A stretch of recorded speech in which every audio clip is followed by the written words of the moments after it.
by Trill, straight Killerville, dog, dog, dog, dog.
Beats by Trill, straight Killerville, dog, dog, dog, dog, dog.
We are back.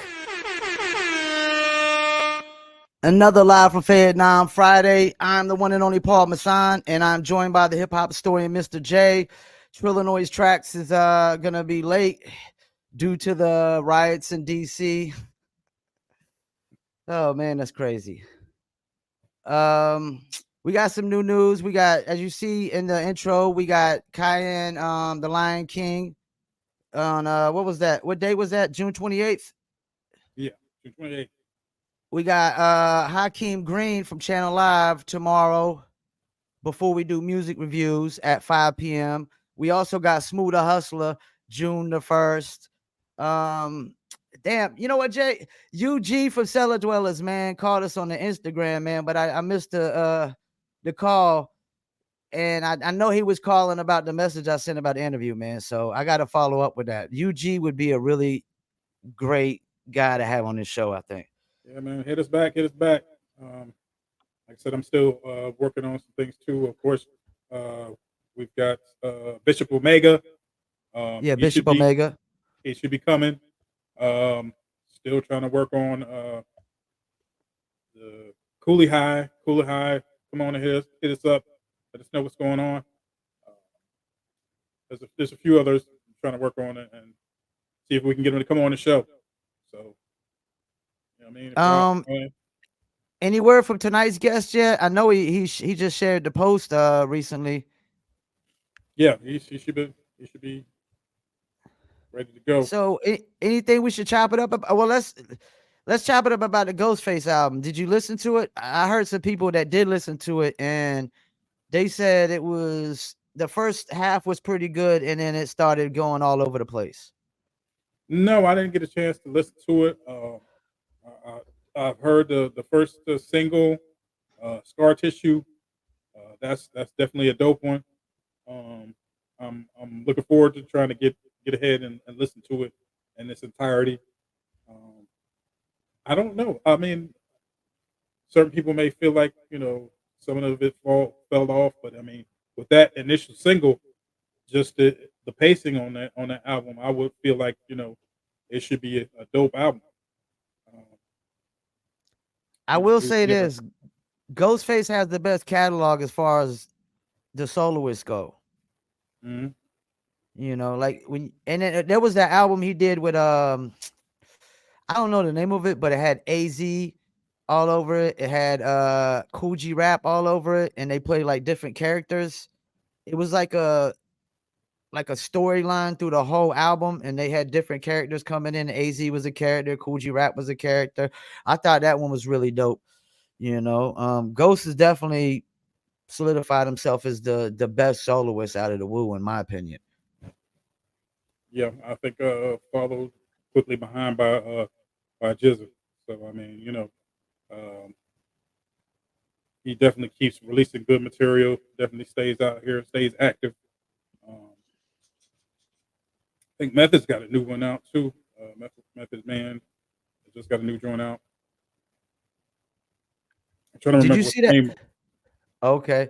You see that video that Curtis King got with Scarface talking about the artists need to leave streaming? No, I hadn't heard about that yet. Oh man, I gotta send it to you. Like Scarface went in, man. He was and it was so funny. He was like, I'm gonna try to be I think he said disrespectful as possible. And he said something about, yeah, what did he say? He's like, yeah, who is these dicks that's controlling the industry? Cause we getting fucked. And shit. I was like, damn, man, like it makes a lot of sense, man. But like, I think people let streaming go on a little too long. The major artists, these old school artists, these major independents, I think they let it go on a little too long, man. I really I do. think I think the problem with streaming is we don't have a union like the actors have a union. You know what I'm saying? You can press for things if you have a union, if you have a united front. People won't be able to continue to say, well, we're spending this much money on keeping the servers up, so and the lawyers and the licensing and this, that, and the other. We could press for more money. So I mean, basically, until we get that together, what I And hope like you to talk said, about. the artists are making no money off of streaming, but the labels and Spotify and the streaming services are making money off of the subscriptions.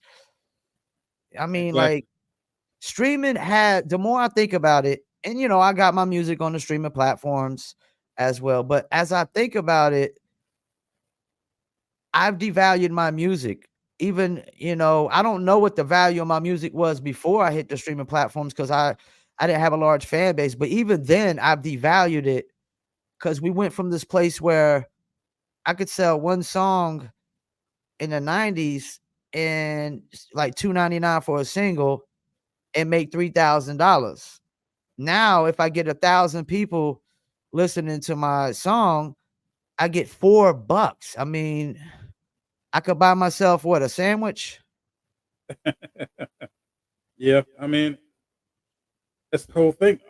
You're fighting another issue as well because even if you took it off streaming and stopped streaming altogether and shut everything down, now you have to deal with the algorithms on social media because that's the only medium to really get your music out there other than having your own website, but then you still have to point people to your website. You do, but you That's don't a whole nother. necessarily. This is the thing. You don't necessarily got to use. See, people are confused and thinking that you only got to use social media to advertise your brand. People are starting to look past things like SEO. That if ever see, this is the thing. If everybody say, "Oh well, SEO don't got a lot of value no more," we're all gonna run it over here and we're all gonna do this.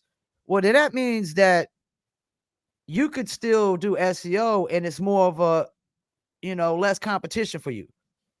Because you know how SEO is, it's all about search terms, and Yeah, when you type in a search term, when you're running your ads, your website will go at the top of that, you know, search term on Google. That the ads always show up first, and then whatever website has the highest rankings, then they show up after the ads. But you can always, that's the thing.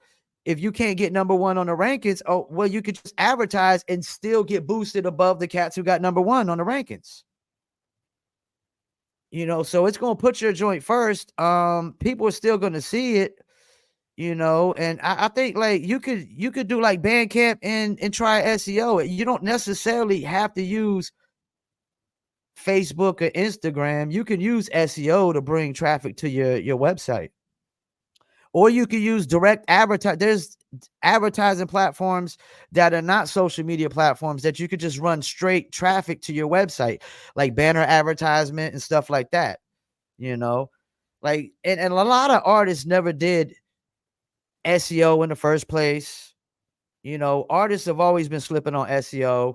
A lot of artists have always been slipping on like banner advertisement and stuff like that. Or like there's other sites, like other search engine sites like Exact Seek, where you could just pay for like number one placement for whatever keyword every time they search that keyword on like 300 something search engines. So there's other ways to advertise. It's just people start following trends too much and then they forget about things. They like, oh, like TikTok is Little Nas X blows up on TikTok, so everybody want to try to do it, but everybody can't do it because the devil's in the details. We got to know exactly what influencers did he use, what kind of challenges did they do, how long were the videos that they made. There's a lot of details that go into this. You can't just say, hey, somebody blew up on something, I'm going to do it too. But you don't know exactly how they do it. You just know where they did it. And that's not enough. You know what I'm saying? I think a lot of it is people trying to learn about the whole situation. But you still got to figure out um, how to invest in what you're doing, how to get yourself in the right place. Um, I think a lot of artists haven't really figured that out yet. Um, to bring more views to themselves, to do some of those ads and banner placements and different places like that. I've done it on other people's music sites and stuff like that, magazine sites. But too, you're still fighting certain algorithms and things like that. So We need a kind of a cleaner system, more streamlined system for people to be able to do certain things, and they definitely are going to have to network and try to you know figure some different avenues out. Well, let me ask you this: do you think too many up and coming artists frown on the fact of paying to open up on a major tour? There's so many people I see, like when you tell them, like, yo, we could get you on like a show at what is it, South Padre, Texas, I think it is, South and by there's like Southwest. 8, huh? South by Southwest. No, I think it's South Padre, Mm. Texas, like down like towards the beach or whatnot. And there's like 8,000 college kids right there on the beach watching the show. And they always, there's too many artists, they'll be like, well, I'm supposed to get paid to perform. But my problem with that is if you don't got a specific amount of fans that will buy a ticket to come through the door, then fuck that. You're not supposed to get paid to perform. Are we in agreement on that? Yeah, 100%. I mean, if you can't bring, and that's the thing too. I promoted shows with with other artists and stuff like that, in state, out of state, and had people sell tickets, and they kind of, certain people now balk at selling tickets. Like, Yeah. if you can't, you should be able to at least bring 5 to 10 people. You know what I'm saying? Paying customers to a show, at least if there's a certain amount, of people on the bill. Like if it's just, say there's 10, 10 to a dozen artists, and y'all bring, 5 to 10 people each or whatever. Y'all should be able to bring that amount to a show like that. And they're expecting, you to foot the bill for everything. You know, oh, you've got to, you know, promote the show. You got to do this, and do that. Yeah, I'm promoting the show, but you should too. You should also. I'm already And having to let pay for the venue. I'm already having to pay for radio time. I'm already having to pay, to get security if I need to, if it's not included with the venue. You know what I'm saying? If I'm going to do all that, and then you're going to just show up, or maybe not show up, or try to show up with 20 people, and they're not paying for any drinks, they're not doing anything. They just show up there. They don't support the other artists, and then they walk out after you get done. I could have got somebody else to do that. I could have invested more money in a bigger name that would have put butts in seats. So and let me tag off of what you were saying too about the ticket sales. If you're booking the show and you tell the artist to sell some tickets and they can't even sell 10, 20 tickets, why the hell would they think that they're going to sell tickets based off of their name alone? That's some horse shit. That's some delusional thinking. That's bullshit. You ain't selling jack shit off of your name alone if you can't even physically sell 20, 30 tickets hand to hand. yeah, Because if you sell, if you got 100 people that buy a ticket just based off of your name, then you should be able to call 30 people up and say, yo, I got tickets for the show, I'm performing, bam, come buy one. But they can't, man, because like most artists, they don't know how to build fan base. They're always trying to get to a record label and let the record label do all the work if they can. There's too many artists that think like everybody else should do everything for you. You know what I'm saying? That they don't have to do nothing but get in the studio, record, and get paid to perform. exactly. And there's too many. It's so many people who think they're superstars already. You got to put the work in. You got to be able to go out here. And the biggest thing I keep saying every time I interview with somebody, you know, different podcasts, different radio shows, when they ask me about, what's the biggest thing I would tell any other artist is network. You know what I'm saying? If you're not networking, if you're not collaborating, you're not creating, different lanes or growing your audience past wherever you're at. So, I mean, it's a lot of I should be a superstar right now. I should already be paying, get paid for X amount of dollars for this, that, and the other. Well, that's not how this thing works. If it was, we'd all be millionaires right now. You know what I mean? So Chuck T ain't messaged you yet. We about to be 20 minutes in, man. And I don't want to hold off too long from the topics. We are, I mean, even though we getting into some things off the freestyle tip. I wish UG would call me right now so I could just put it on speaker and try to set up the interview like right now. DBA is Christ like to follow. No, Mr. J. Trillanoyx text me. Yeah, we on. Yeah, Trill, we on here. Still waiting on Chuck T. So we don't forget we got music reviews tomorrow, 5 p.m. We got a comment just come in. Let's see what we got. Yo, B-Dot, what's good? So Chuck ain't hit you back yet?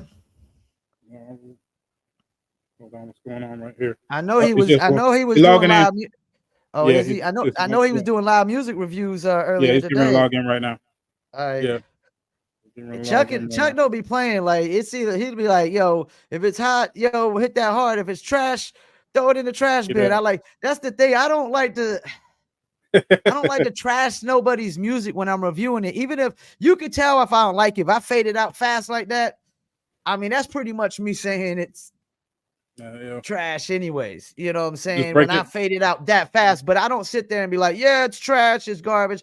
I just try to, yo, dog, is this not it? You need to go back to the go back to the lab. You got some things to work on.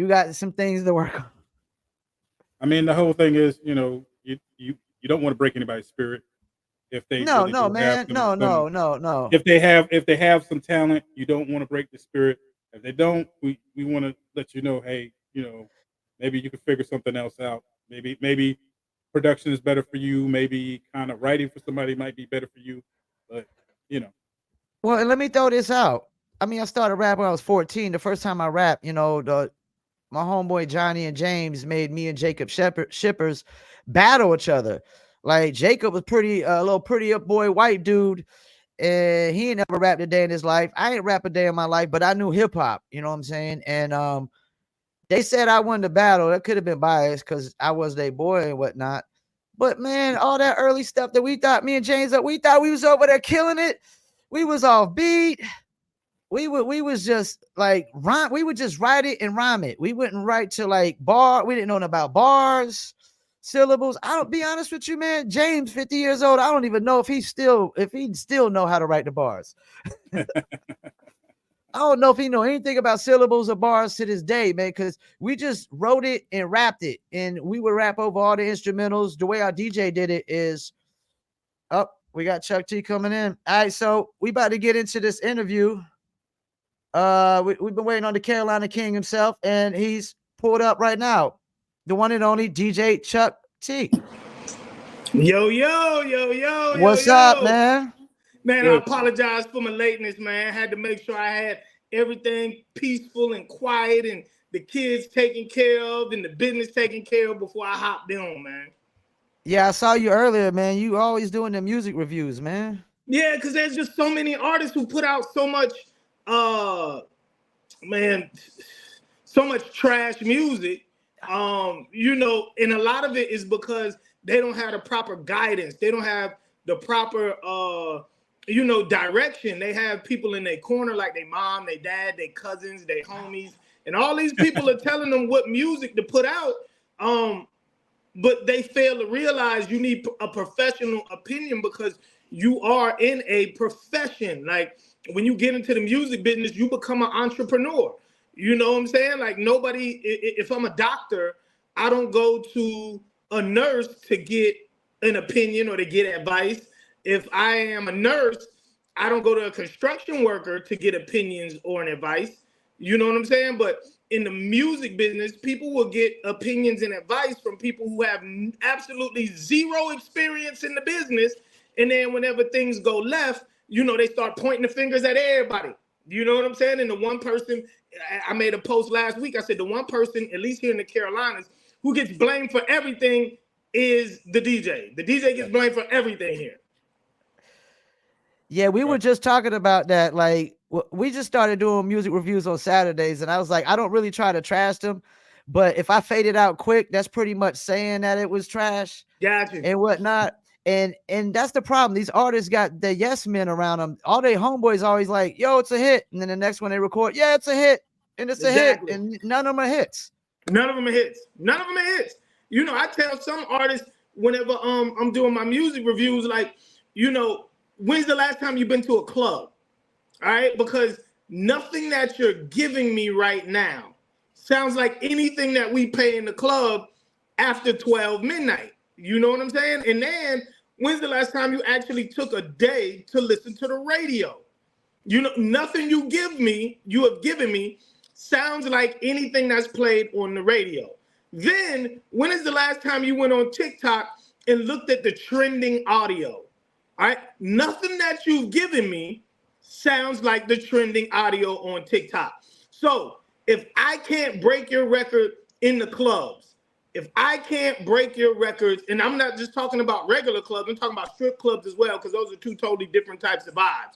So if I can't break your stuff in the regular clubs, I can't break it in the strip clubs. I can't help you go viral, whether we pay for, you know, the placements to go viral, or we hit up influencers, or I try to get other DJs to repost your music, trying to get it to go viral. And if I can't break it in mix show on the radio, what exactly do you want me to do with it, bro? If I can't help you in none of my avenues, what do you want me to do?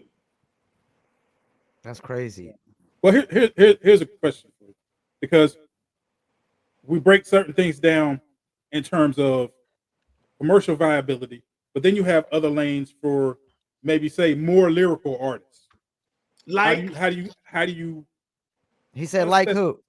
Let's just say like the style would be like a Royce 5'9" or something like that. How do you get them placed somewhere? How would you?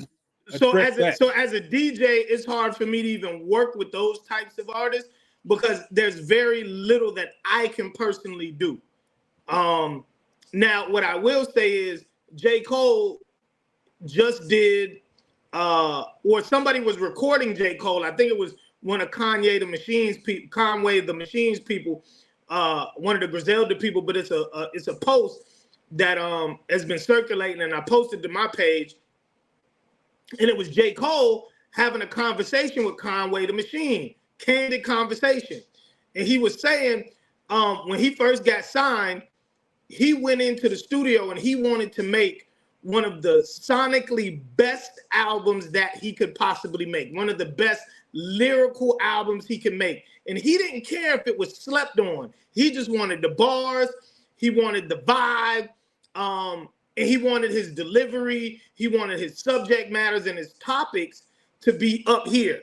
And he said he didn't care about the sales because he felt like everybody's first album is always slept on. You know, the first album is the one where you're sort of painting a picture of who you are and you're giving people, you know, a insight into who you are. And he gave the album to Jay-Z. And Jay-Z said, yeah, no, we're not putting this out. You need some hits on this album. I'm not putting this album out until you give me some hits. And he said it took him a year and a half to come up with the formula, to come up with the sound, to come up with the subject matters that it would take in order for him to make hits. And he said when Jay finally heard it, he said, okay, we got 2 or 3 records on this album that we can make hits, that we can turn into hits, that we can take to radio, we can take to the DJs. And now we can put your album out. And he said, at first, it took him a year and a half to get that formula straight. A year and a half of just studying and trying to figure out what's the biology, what's the psychology behind a hit record. Took him a year and a half. This is J. Cole. Took him a year and a half to figure that out. And then Jay-Z put it out. And he says now he knows exactly what to do. When he goes in the studio and he's working on an album, he knows exactly what to do to make it hit. He's telling Conway the Machine, that's what you got to do, bro. People will love you lyrically. You can be a Royce 5'9". You can be one of those types of artists. but just know you'll never get to a certain pinnacle. You will always be a step above a local rapper. You know, and most artists don't want to hear that. They don't want to hear that. So, you know, when I deal with the more so lyrical artists, I always tell them, you have to get it in your head. I may not ever reach mainstream success. But what I also tell them is, Currency makes a shitload of money. Big Crit makes a shitload of money. Denzel Curry makes a shitload of money. All right. What's the other guy everybody has been going crazy over? Like even Joyner Lucas. I They love make a Joyner. I shitload love of Joyner. money. Yeah. Yeah. You know, they do it independently. They do it under the radar. You know, people know their name. And even Nipsey, literally like maybe up until about a year before he passed away, he was also one of those artists. Even though he was signed to a major label, he was also one of those artists who just had a real core cult following. He didn't really make any club records. He didn't make anything that was super commercial. He didn't go to radio. He didn't go to clubs. He wasn't with the TikToking and the Instagram type stuff. But he still sold out venues of 2,500 people or less. You know what I'm saying? Between 2,000 and 4,000 people. You got to be happy with that. And if you can live with that, then there's a totally different formula we got to take. We got to hit the college campuses. We got to get you in front of open mic crowds. We got to get you in front of the backpack crowds. Like, you're more of a performance artist. And that's the formula that we're probably going to end up taking with Luke. I've reached out to a few people close to Luke. I may start working with him. I may not. But, you know, it's something that I have the desire to do because I love his music. But I feel like he gets caught up in, you know, not being commercial or not having commercial success. And that's why his output as far as dropping music isn't that good, because I feel like he wants his music to be up there. Yeah. But you don't make music that's for up there. You make music that's for down here, but being down here isn't bad. You know? Yeah, you're right. I got a question for you. How did you start making a name for yourself, man? So when I first came into the music business, I was an artist. I was a rapper. Okay. Yeah, so I started off rapping, and I got to a point in my career. This is about 99, 2000. I got to a point in my career where I just got tired of lying on records. You know, rappers these days, they don't mind lying on records. Do you know what I'm saying? They don't mind lying on records. They don't mind making up the biggest fables ever. You know, they're Charles Manson. You know, you know, they're Pablo Escobar on records. But I was a little different. You know, I got a conscience, and you know, everybody talks that real nigga shit. And I just felt like if I was a real nigga, I got to keep it 100. Like, that's not what I was doing. You know, like, yeah, I was selling a little pound of Reggie here, 2 or 3 pounds of Reggie there. But on the records, I was moving boatloads of cocaine. You know what I'm saying? Like, look, I was smashing some of the baddest hood rats, but on the records, I was smashing the baddest video models. You know what I'm saying? So I backed away, and I tried my hand at a lot of different things in the music industry. I did production. I managed the studio. I did artist management. I ran a label. I did promotion. I did a lot of different things until I finally got a job working at a local radio station back home. But it wasn't on the music side. It was in the sales side. And from there, I sort of parlayed that into the music side, because I had done so much as far as production and rapping and all that other stuff. You know, I started helping out with the commercials, because the production staff was getting sort of backed up with the commercials. So I started cutting commercials for the ads that I had. And then naturally the GM heard my voice. He said, man, whose voice is that on these commercials? Like, he sounds good. And they said, oh, that's the guy in sales. That's the sales rep. So that's when I sort of moved into production. From production, I started doing a little bit of on-air work as a personality. And I fell in love with DJing because I realized that the people who actually had the ability to control the playlist of a radio station. A little bit, they could change the playlist a little bit, were the mixers, the people who actually came in and mixed and blended. They had the power to break records. So I bought a little turntable bullshit, what was it, a Gemini battle pack with some belt-driven turntables. Taught myself how to DJ, started doing little parties around the city, but really blew me up with mixtapes. So I realized that in places like New York, even in Atlanta, and out west in LA, artists were broken through the mixtape circuit. They weren't really broken in clubs. They weren't really broken on the radio. The mixtapes is where new artists were introduced to the game. The Brucey B's, the Kid Capri's, the Cutmaster C's, the K-Say, the Clue, and I started studying that formula. And I started doing the same thing here in the Carolinas. And that blew me up because nobody else was doing mixtapes. So it was a lane that nobody was in, but it was also a very difficult lane because I had to educate people on what mixtapes were. You know what I'm saying? And how they worked. Being home in South Carolina, in Charleston, South Carolina at that, we were so far removed from the quote unquote industry that nobody understood it. But I just took the same formula that I took from being an artist and applied it to being a DJ, promoting myself, passing out flyers, putting up posters. You know what I'm saying? Making sure I was in the clubs, making sure I was amongst the people. I was at every event. I was at every festival. I was at every open mic. I would work my day job. And then the minute I get off work, I go home, I press up some CDs on my little CD burner, and I would be in the clubs. And I would sell CDs, I would sell mixtapes. Like I said, I would do all the car shows. I would go to the flea market. Like I was everywhere, bro. I became popular by being everywhere. Damn. Let me ask you this, man. Because I've done music promo for well over a decade.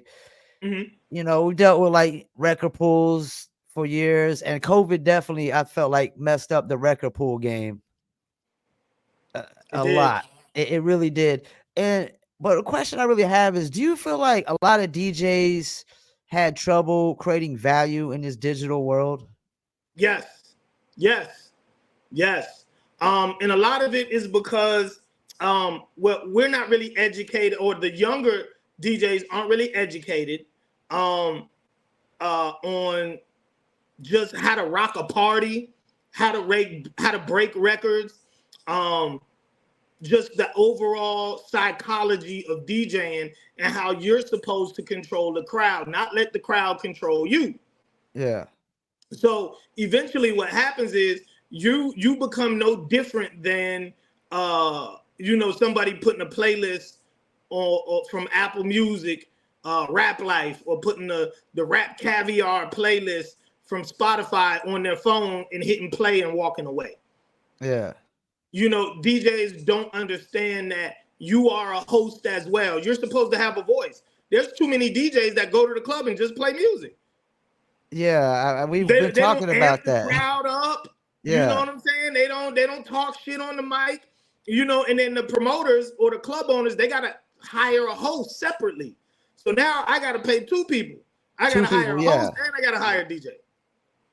And the DJ is supposed to pretty much host the whole event too. That's originally what DJs were doing, hosting events and stuff. Exactly. And then you supposed to be able to cut a little bit, and you don't gotta be Qbert, you don't gotta be DJ Scientist, but you need to be able to cut.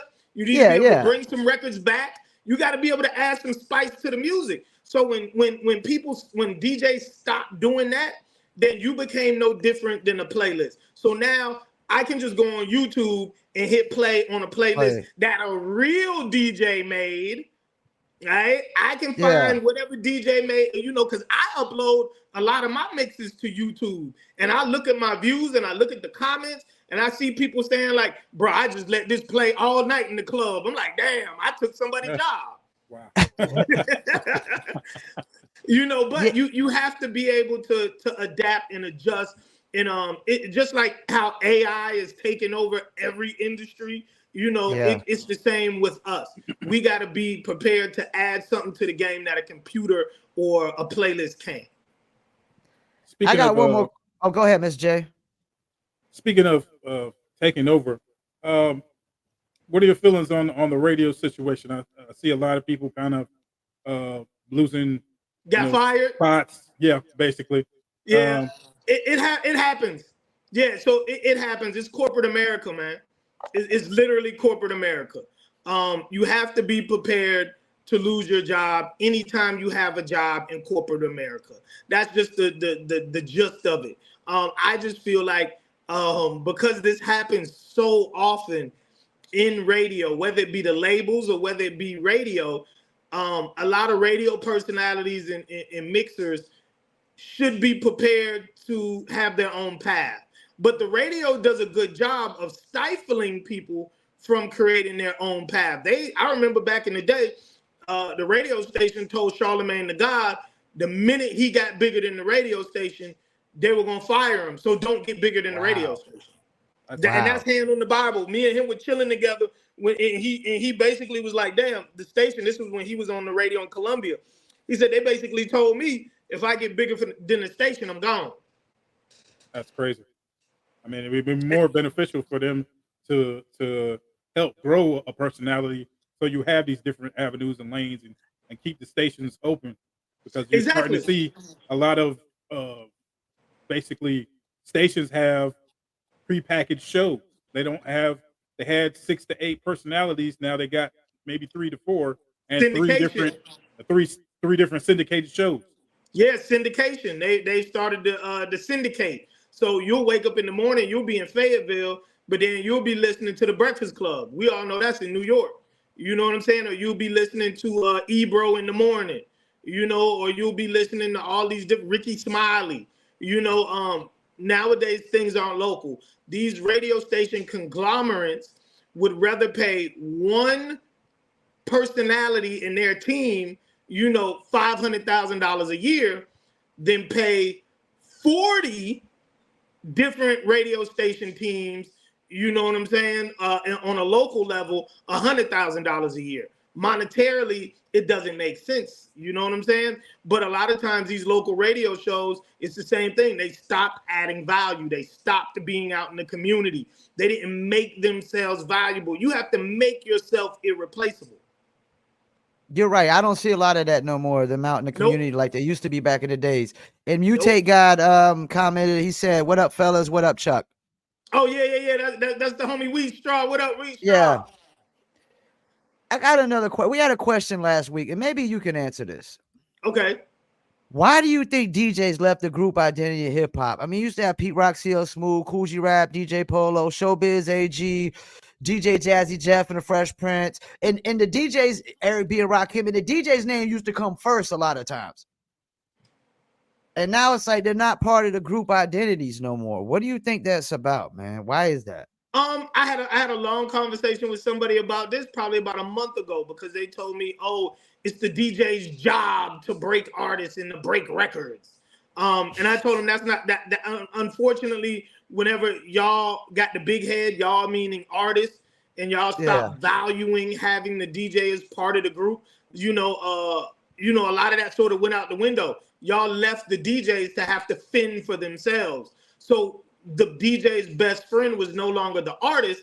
The DJ's best friend became the radio station owner and the club promoter or the club owner. So now when we go into places, our job is not to break records. Our job is not to introduce new artists and new music. When I'm in the club, the only thing the club owner and the promoters care about is me keeping asses moving. You know what I'm saying? Keeping people dancing, keeping people vibing. And what does a new record do? It stops people from vibing. It stops people from dancing. Yeah. I have no incentive to take a chance on a lot of people's records. Same thing with the radio station. Now, if I'm a DJ and I depend on the radio station for my paycheck, the job of the DJ now becomes to keep people from changing the channel. Yep. Right? And what does a new record do? A lot of times it makes people change the channel. So now I'm going to play it safe. I'm going to play the records that have already been broken by other people. I'm going to play the records that the radio stations have mandated for me to play. And I'm going to play the records from from the record labels and from the independent artists that put money in my hand because I know I'm risking my job every time I play your record. So now it's no longer about so much as the art form or breaking records. It becomes a money game. And that started with the artist. It became a money game. What is the actual job of a DJ? Oh, well, I can just go to whoever and get them to hit play on the CD player, and I'll rap my songs. Or I'll get whoever to put my song. I'll get the producer to make me a show mix, and now I don't need a DJ. Now I get to keep all the money. You see what I'm saying? Yeah. Yeah, you know, I always think part of the problem is, like, when I first got into radio, this guy, you know, he was saying we were doing nothing but independent artists, unsigned artists, and he was like, man, these damn artists, they don't do their job, they don't bring listeners. And I'm like, well, it's your radio station, you supposed to bring listeners. He's like, nah, I gotta school you. It's the artist's job to bring listeners. And I think artists don't know that that's their job. Like, just like Correct. if I book them for a show, it's their job to have enough fans to where I can bring enough people through the door. It's not just the show promoter's responsibility. Yeah, they got to advertise, but you got to be an artist that's big enough for me to put seats, you know, fill the seats and stuff too. Yeah, and that's one thing, you know, when you look at back in the day, you know, because I'm from the Master P era. I'm from the Jay Prince era. I'm from the Tony Draper and Suave House era. You know what I'm saying? And in that era, as artists, we went out and we connected with the people. All right, we connected with the people. We pulled up in the middle of the hood. All right, we stapled posters to light poles. All right, we went and we gave out flyers hand to hand. We went to the clubs. We put flyers on all the cars. We went to the DJ in the club. We bought him a drink. We may have slid him a 20. Here, play my record. You know what I'm saying? We did the groundwork that was necessary. All right, we went to the radio stations. How much for an interview? How much for we didn't mind paying for that type of stuff. You know, we knew we needed to create fans. If we had to pay to open up, we paid to open up. You know, we did what was necessary to create fans. All right. Artists nowadays want you to create the fans for them. They want you to bring the crowd for them. I just had a conversation with a group of artists who said they were tired of doing open mics. And I told them, you will always have to pay to perform until you actually can put asses in seats. And they made every excuse. They pointed the finger at everybody else other than themselves as to why they couldn't put butts in seats. Oh, well, the DJ don't want to play our music.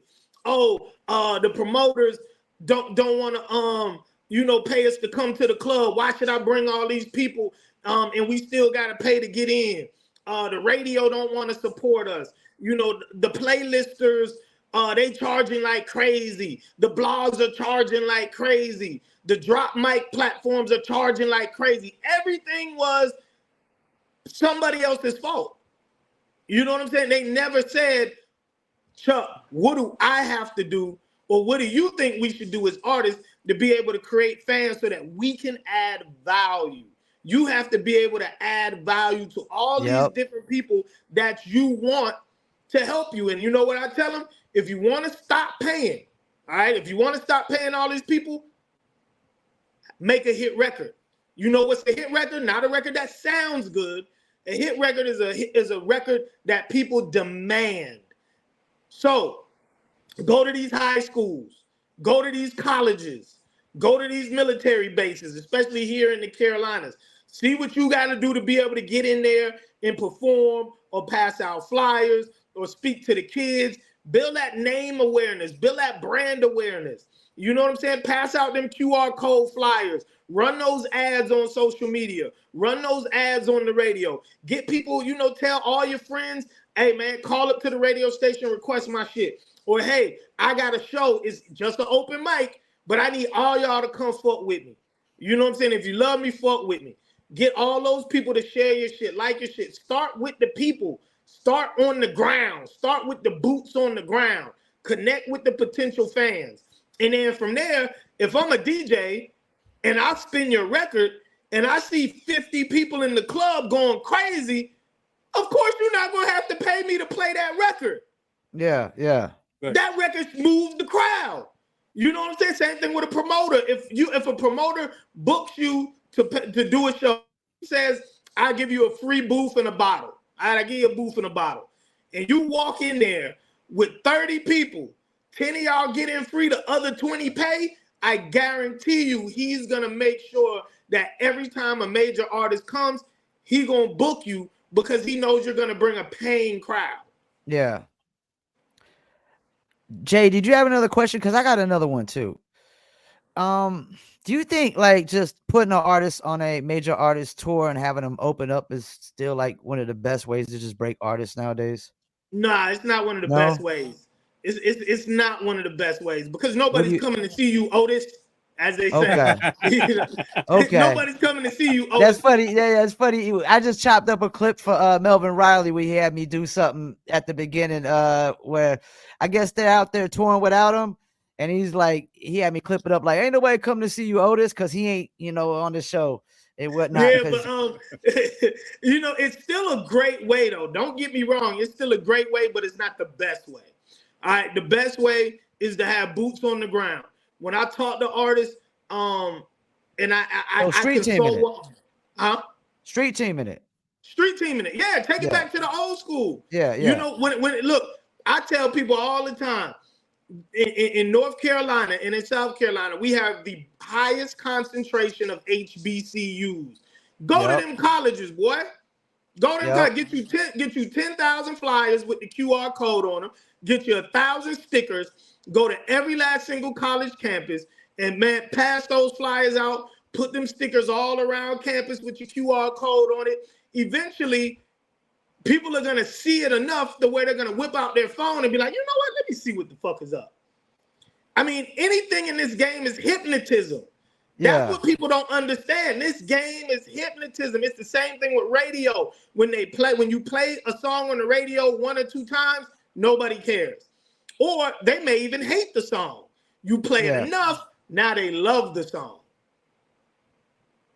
Yeah. Same thing with the clubs. If I play a song in the club 1 time, nobody cares. 2 times, nobody cares. They may even hate the song, be like, bro, what is this whack ass shit you playing? I play it enough, they're gonna like it. Do you think the COVID lockdowns and all that deterred a lot of people away from the street teaming? Where you didn't do it for a while, and now like people forget, like it was like I was telling. They weren't really doing it before COVID. They had already gotten lazy. They already stopped. Yeah. They already got lazy. They had already gotten lazy. They had already started depending on Instagram, Facebook, and Twitter to do shit. And I'm sitting here like, bro, these social media companies are literally just baiting you in. And once they bait you in and you bring all of your friends and family members and fans to their platform, now the algorithm keeps 1 million people who say they want to see you from seeing your shit. Only 5% of your people are going to see it. But you brought them your whole entire family, friends, fans, your whole entire network, and now they're able to run other people's ads in front of your fan base. Exactly. So you took an L. And TikTok was the only one that I've seen that when I first started messing with TikTok that really started pushing, people's content a little further. When you get into Instagram and Facebook and all these other platforms, they're not pushing it one bit. Oh, no, not at all. Look, I'll go live on TikTok. And in an hour, it'll say, I've had 1,900 viewers. The average view time is 10 to 15 minutes, maybe even longer. These are who your top viewers were. This was the top time people, viewed your live. I'll go right and look, I only have 4,000 followers on TikTok, but I get 1,000 people who watch my live every time I go live. On Instagram, I have almost 70,000 followers, and I maybe have 150 people who watch my live, and I'm on for an hour. So we always talk about that. Like most of our viewers right now, they come from Twitter. But the thing is Twitter, they can't comment through our StreamYard. But in our Facebook, like it's like we get Oh, I mean, Facebook, I have 10 yeah. people max. Yeah, Yeah. it's like, I wow. have 10 And people Facebook is where most of your real friends are supposed to be at, and the people that really, really know you. And I think it really says a lot and tells you a lot about the people that really, really know you, what they think about really supporting, you know. It's not that. It's the algorithm. They don't Oh, even it's the know you're algorithm. on. Yeah, Yeah, It's the algorithm. They don't even know you're on. and they That's want you to pay crazy. out, and they really want you to pay out. Boom. And that's what it is. They want you to run ads. Yeah, You put $300 worth of ads on this live right now, you know, and you're gonna see them numbers shoot up. But Yeah. damn, I gotta pay for people to see me who clicked on the add friend button purposely so they could see me. Yeah. So so that's why I said it was the greatest hoax. They brought all of us on here, and in the beginning, people used to be able to see your shit. They brought us all over to the app. We brought all of our friends, all of our family, all of our friends, all of our students, all of our co-workers. We brought everybody over to these apps, and then they ramped us down so nobody could see our shit, just so that they could put in front of our people the people who are paying for ads. Man, it's crazy. Have We you got ever that. run an ad on the live? I haven't done it in a while because I do it on TikTok more than anything. So if I put $50 on a live on TikTok, boom. Now I'm looking at 300, 400 people watching my live at one time. And because what do you got I'm to doing the schedule music it to review, start right when you go live? You got to schedule it to start right when you go live? I typically do it right when I start because TikTok pushes that now. When I go live, TikTok will run something across my screen that says promote this live, and for $50 you can gain anywhere from 400 to 500 extra viewers. So TikTok pushes that. So if I see that and I know I'm doing a music review where people are paying me $15 to skip the line to listen to their music, it psychologically and mathematically, I'm like, damn, if I get 400 people watching the live at one time, at least 50 of them are gonna pay that $15. So I done came up damn near, you know what I'm saying, $600 by spending $50. Yeah. So it all mathematically adds up. But Facebook and Instagram and them, they don't give a fuck about none of that. They don't want nobody to see your shit. Not unless you're spending some big dollars. You got to spend big dollars, bro. You got to spend big dollars. So I tell every business owner, the key is now to go old school. Get your text blast and email blast. So when you see a lot of these ads on social media, when you click on the ad, what's the first thing you see when you go to that website? Put your email in, put your phone number in, and we're going to give you 15% off your order. They're trying to get you off of the platform because they know the platform going to charge them every time they want to see you in front. They want that ad in front of them. But if I have direct access to you, now when I'm running a sale, I can hit you up directly. Now, if I see that you haven't purchased in a while, I can hit you up directly. And that's what artists and producers need to be doing. Don't depend on Instagram. Start your own community. You know what I'm saying? Get you a text blast service. Get you an email blast service. Say, hey, I got an exclusive track nobody has heard.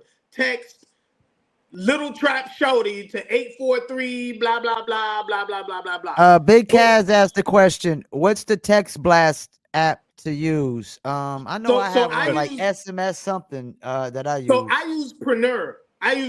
It's like entrepreneur, but without the entre. It's Preneur. It's a black-owned app. It's like a link tree on steroids.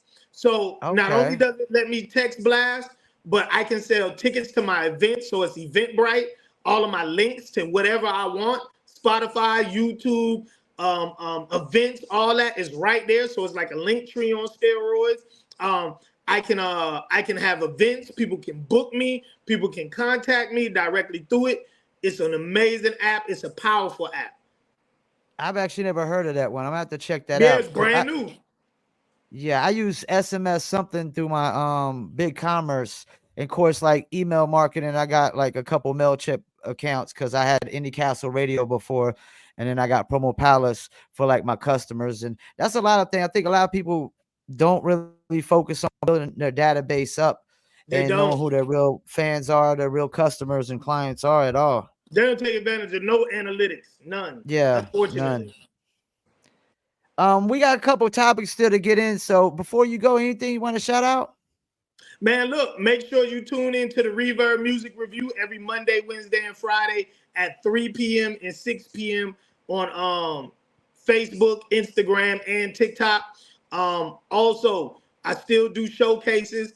My showcases go crazy. Then follow me on all platforms at DJ Chuck T. That's Facebook, Instagram, and TikTok and Twitter. I do one-on-one consultations, and I can help you sort of get your music shit together. And I teach a music business class called The Foundation of Music. It is one of the most comprehensive music business courses you will ever take. It's an in-person course. I don't do a lot of that webinars and virtual stuff, just for the simple fact that none of the executives are taking virtual courses and webinars. They going and sitting in classrooms, and that's how they keep, all of the I can just go on YouTube and learn people fucked up. You know what I'm saying? So my music business course is located here in Charlotte, North Carolina. It's a 3-day course. My next course is May 20th, 21st, and 22nd, and it's totally free. All you got to do is pay for your course workbook. That's $55. And you get to take the course. I teach you about trademarks, copyrights, PROs, registering your music, split sheets, publishing. I teach you about business setup and business formation. The list goes on and on and on and on and on. Nothing but great reviews. And you can hit the link in my bio on any of my pages and sign up. Also, I'm revamping my playlist as we speak. So, my mixtapes were down south slanging mixtapes. I sold millions of those. And now I've turned it into a playlist on Apple Music, Spotify, entitled I'm updating it this weekend. I haven't updated it in probably about a month. I just wasn't enthusiastic about the music. But I know so many artists need help. And I've been contacted by so many former label reps who lost their jobs in February, who are like, Chuck, I'm working with these amazing artists. I need you to fuck with me. I need you to help me push them. So my playlist was doing numbers. So I'm updating the playlist this weekend, and I have slots for independent artists. Look, I still am in the streets. I still DJ. Tomorrow, Saturday, I'll be DJing at the R&B Vibes Festival here in Charlotte, North Carolina. It's one of the biggest, like literally the biggest outdoor R&B concerts and festivals. Right now, I think they have maybe 2,500 tickets sold. So they're estimating 5,000 people will be out there. And then I'm doing Apple Chill still out there in Fayetteville at the Fayetteville Drag Strip. That's June 15th. I'm doing the Freaknik 2024. That's June. Oh, that's May 31st. And then I'm doing the Myrtle Beach Bike Week Car and Bike Show. That's May 24th in Myrtle Beach. So I'm still active. I'm still out here getting it in, man. That's what's up. Can you give them one more time? Give them that black owned. It's called Preneur. It's like entrepreneur, but without the entre in front. So it's Preneur. And Okay. You can hit the link in my bio on my page, and you can see how my page is set up. I got my merch for sale. You can sign up for my music business class. I got links to all my interviews. And you can just see how it's set up. And you're going to be like, wow, this shit is amazing. I need the same thing. You do it all through the app. And then I have a text blast. And the text blast is so powerful. When you sign up and put your name in it, I can send out a text blast and it personally put your name in all of the text messages, everybody's name in the text message. And then I can break my list down in the zip code where I can target people from certain zip codes or for certain states. So if I'm an artist and I'm doing a show, or if I'm DJing and I'm doing a show in your zip code, I can tailor it to where it only emails the people in that zip code or the surrounding areas. Damn. Good stuff. Good stuff. Yeah, bro. Yeah, it's powerful. Yo, we glad when you came on. This is the most informative interview we've had so far, man. Man, thank you. Thank you. I mean, and that's what I aim to do. Add value, man. You know, Yeah. At the end of the day, everybody want the show to add value to them. No, how do you add value to the show? Nah, you definitely brought a lot of credibility to our show tonight, man. Look, A lot. anytime. That's what it's all about. Each one teach one, each one reach one. You know what I'm saying? It don't matter if we got 10 people watching, 5 people watching, 30 people watching. You know, I need all that. You know, I need it all. I need it all. I tell artists, one fan at a time. Y'all want to try to blow up way too quick? One fan at a time. If you can get 2 or 3 fans every day, 2 or 3 people to listen to your music every day, by the end of the month, all right, by the end of the month, you have 100 monthly listeners. All right, Yeah. boom, 3 people a day. Now, let's take that 100 monthly listeners and let's multiply that in a year. If I stick to my 3 people a day every year, all right, that's 1,200 people. So, you know, at the end of the day, 1,200 monthly listeners, it may not sound like a lot, but if they eating off of, I mean, anything you drop, listen, if anything you drop, they go eat up. They go listen to it. They watching the videos. You know, they buying the merch. They liking it. They sharing it. Bro, you can eat off of that. Yeah. I mean, I've seen artists eat off like 10,000 artists and they don't even tour. They just sell physical copies, digital downloads. I mean, don't even tour at all.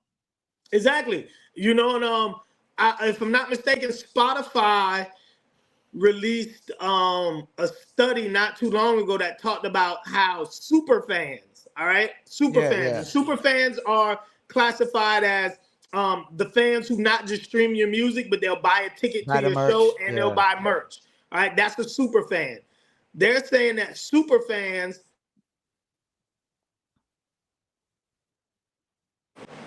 I'm sorry, somebody tried to call in.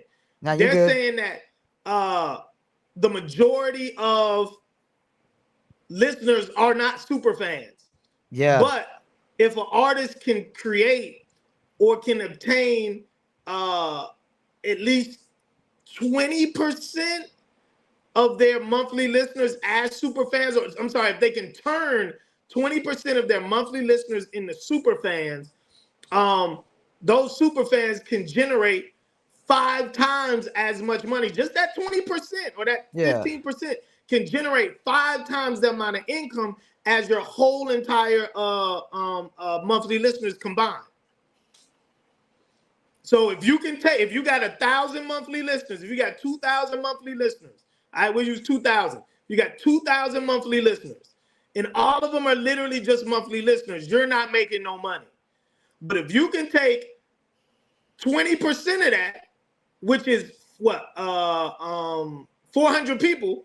If I can take 400 people and I can turn them into super fans, now I'm gonna make 5 times the amount of money that I did make.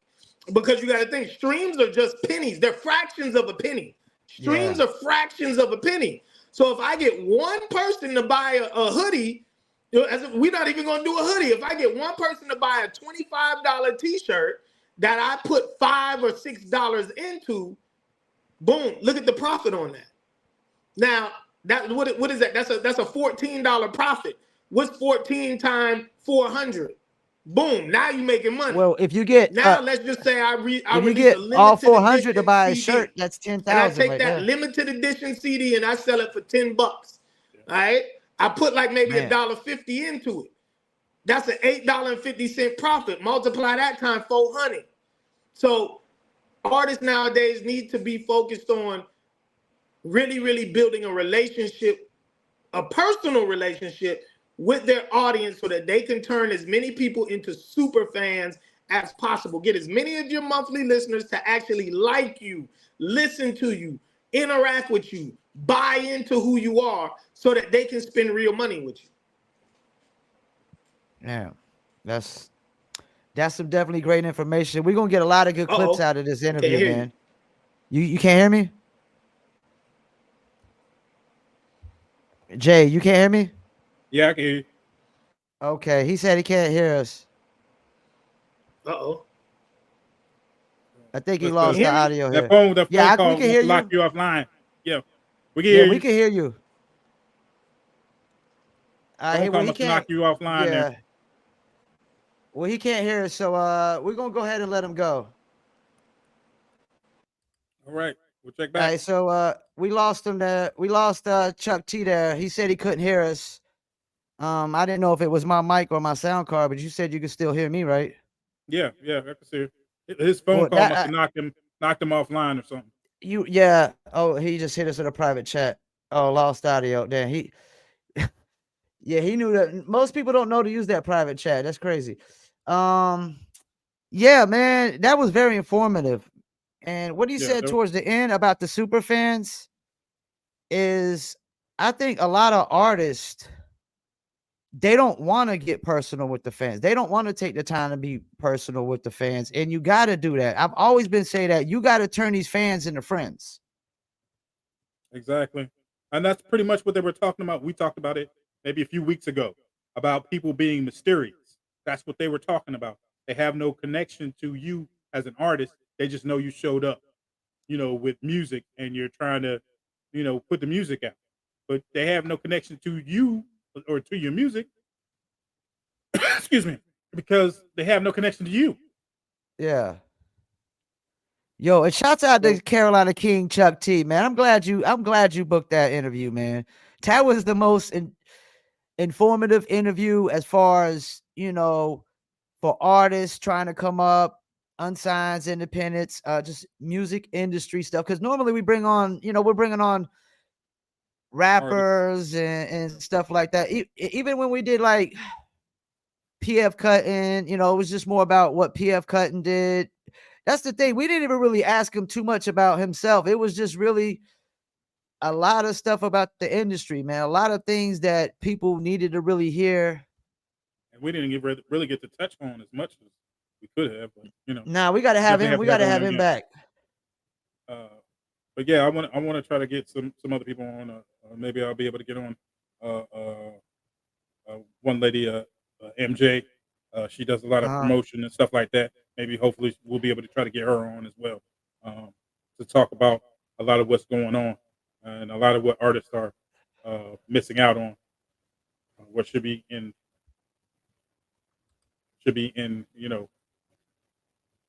involved in and trying to get together. You still got time to knock out these topics, right? Yeah, we can. All right, let me get to a quick Dizzle break. And don't forget, tomorrow we got Hakeem Green, Saturday, 5 p.m. Eastern time, before the music reviews. Let's get into this Dizzle break with Chip Fu, and we're going to be right back. Tropical drink. Are we drinking? Me and my team, whenever we link up, they gotta be drink up. We sit down and relax and have few glasses when there's things to think about. Like I'm nice with the bars when I tend to the bars and I'm not talking drink up. So tell the bartender that tend to the bar to please pass me a big cup up. And tell that waitress is waiting on us to put a little ice in it. Now watch the ice become weightless like the spaceships that I be sitting in.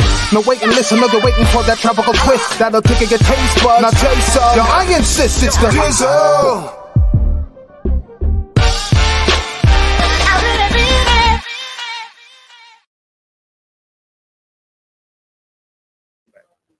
Dude, Dizzle is a premium luxury liqueur mixed with agave tequila, cognac, and orange liquor mango mix. Throw your Dizzle on ice, and it's nice. If you want to get your very own bottle or bottles, go to dizzlebrand.com. Shouts out to everybody that's been tuning in and commenting. Big Kaz said, dope show. Appreciate it, man. I definitely love this one. Mutate Guy been tuning in. J Swerve tune in. Mr. Jones tuned in earlier. Christopher Porterfield. I don't know if you know Christopher Porterfield. He be everywhere, dude. And B. Dot tuned in earlier as well. All right, let's get into this topic. I didn't put them on the screen. Let's start with the AI. Do we think AI is going to be what was you said, does it have any good use in the music industry? Yeah, does it have any good use in the music industry? I think first of all, we've seen the worst use of it. You know what I'm saying, in the battle with Drake. I think a lot of that kind of stuff is just that should be taboo off top. To help recreate albums or help remaster albums, I think that the Beatles did with their album, or the song they did maybe like almost a year ago now, where they Uh-huh. kind of pieced together a lot of old vocals that were kind of dustied up and have been damaged by, you know, time. If you want to do stuff like that as far as creating from that place, I think that that's a very valuable tool for AI to be So they able used it what? They used to. it to kind of master the music better, Yeah, basically remaster because you remaster it. know Yeah. some of the vocals, you know, have been damaged or you know kind of lost. So you know they were able to kind of create this song or help create this song through using AI. That and that's I where think I was gonna go with it. Like, cause and Chuck T just commented, says someone called and threw me off the audio. Appreciate you guys. We appreciate you, man. Great interview, yeah, really great interview. I can't wait to clip up some of these clips. I'm probably gonna try to manually clip up so many clips plus the AI. I'm gonna use that's another thing. Like, okay, we'll use AI to clip up the clips.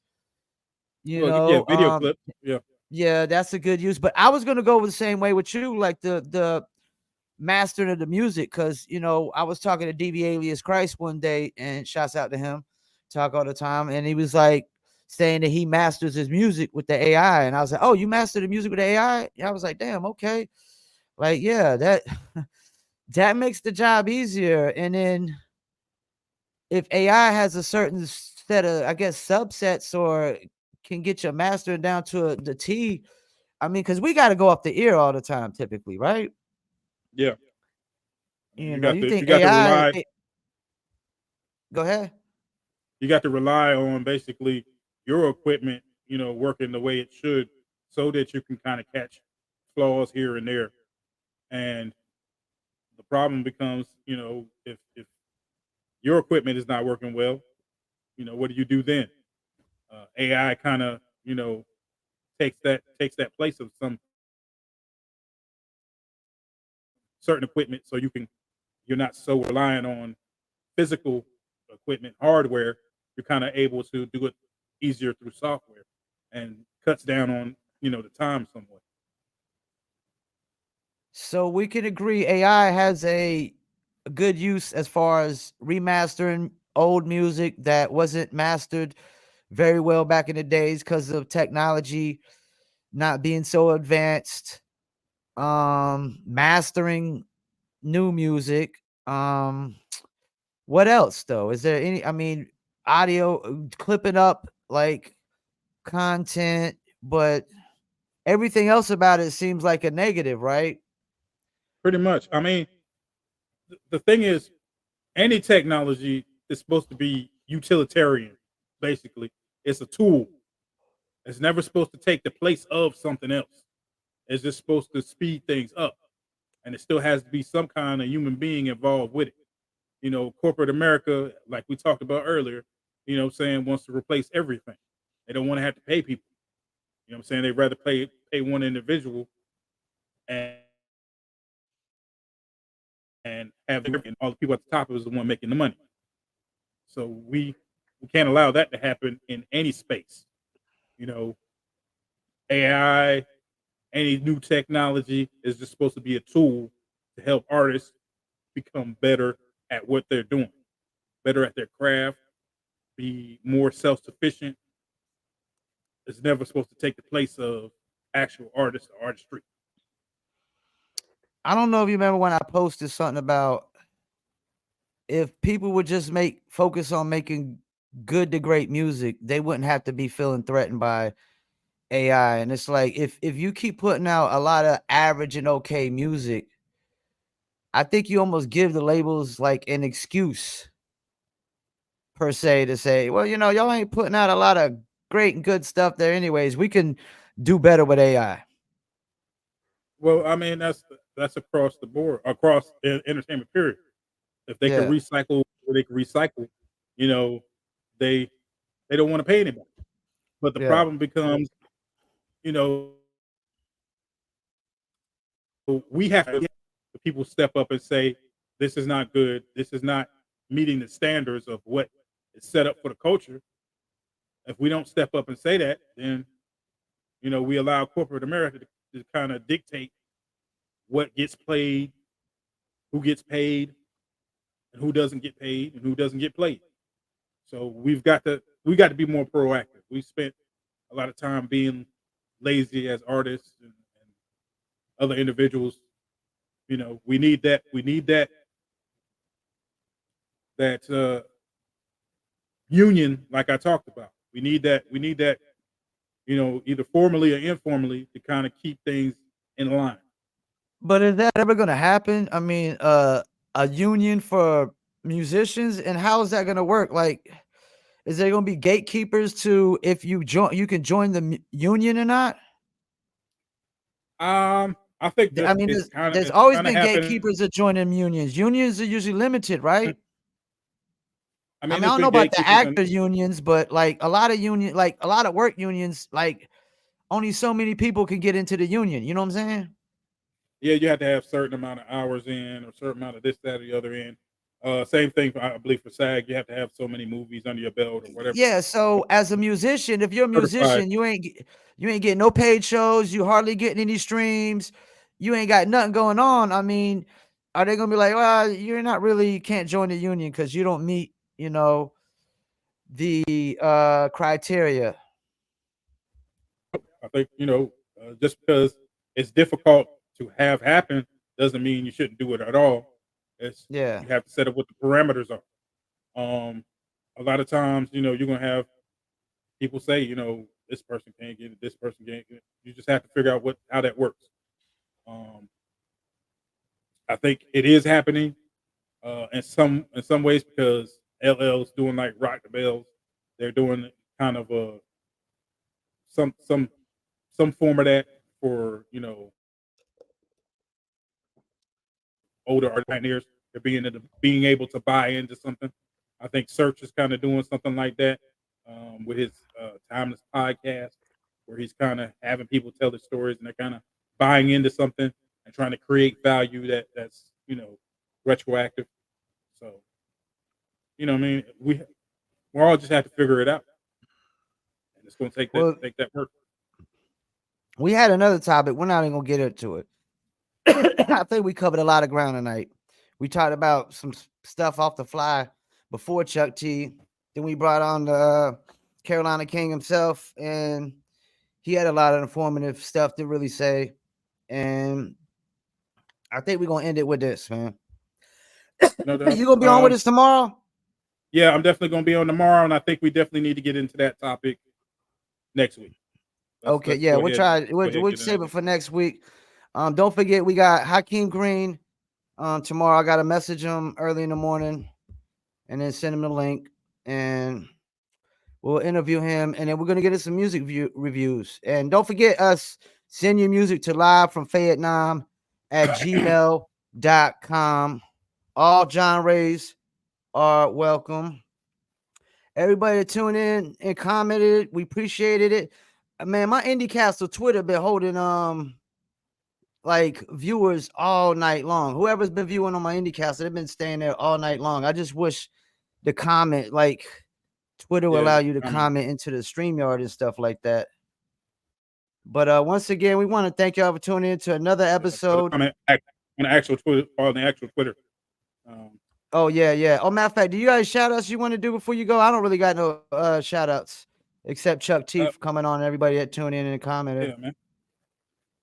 Shout out to everybody who commented. Shout out to everybody who's listening and checking us out. Like I said, One Heartbeat Away, streaming right now. The Underground Experience. Please continue to tap in. Donate. Go to the website www.empiremusic. MUSIQ. It'll show you how to get on that funder and tap into that show, because we still got stuff going on. Also, shout out to Who's Next Music Showcase out of Dallas. I'll be interviewing on there right before we come on tomorrow, and I'll be talking about the podcast, talking about everything else I got going on. And the first thing I'm doing as soon as we get off here, right? I'm checking out that Preneur. Oh, yeah. I'm checking out that link. No doubt. Thanks to Chuck T. Once again, man, thank you for tuning in. Another live for Fayettenam Friday every 7 p.m. Eastern Standard Time and Saturdays 5 p.m. Eastern Standard Times. Peace. We out. Beats by Trill, straight Killerville, dog.